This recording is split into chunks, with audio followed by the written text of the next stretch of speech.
Yo, Sigma here. So once again, we're starting off with the top 100 from yesterday, and it appears as though we'll be facing off against the first, third, and second in Master League for some odd reason.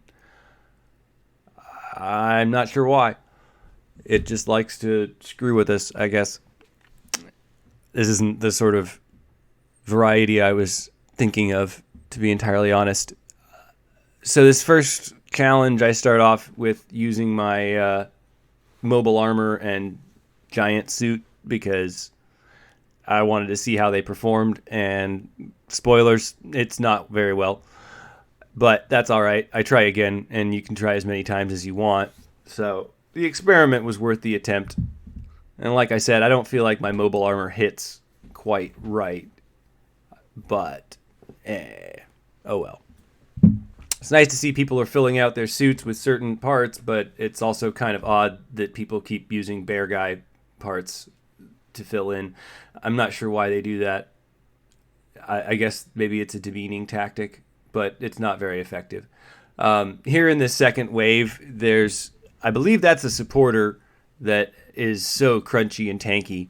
And I feel like this first challenge does fairly well at giving the enemies a chance to show off what they're capable of, since my team isn't absolutely demolishing them, or demolishing them relatively quickly.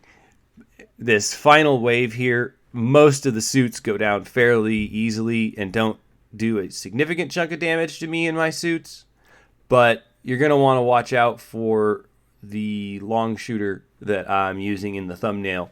I think it's the longshooter, but again, it's hard to tell the difference between the long shooters and the middle shooters, especially when that's all that's on the team. But it appears to be a long shooter because it likes to keep its distance from everybody else. And you'll see how effective it is in the second run. Here in the first one, it already took out the mobile armor, but that thing isn't really optimized. It's not perfected yet. And I think that is apparent by its appearance and its performance. So going into the second run, we're using the normal team. And that gives a better demonstration of how tanky the supporter in the middle wave can be, and how dangerous the shooter that I mentioned before can be in the final wave. And of course, I missed my job gauge there. Sometimes I like to open up the match in auto just so that it gets that advantage of activating the job boost immediately, but I don't always do that. In one-on-one, there's a big advantage there, in my opinion, to using auto, because you're automatically in the job gauge. It can activate it before you can. But in 3v3, it's virtually irrelevant if you're fast enough, or if you don't forget to hit it. And unfortunately, only my one unit is able to activate their job gauge immediately right now. But I'll get there.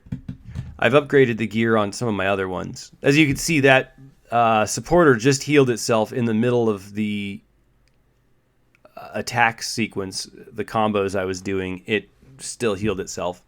Thankfully, I managed to intercept one of the shooters at the beginning there. But like I said, this long shooter here, or maybe it's a middle shooter, I'm not sure, it takes out a decent chunk, and that really reduces my score by a significant amount. So watch out for that guy. Thanks for joining me. Later. Like, comment, and or subscribe.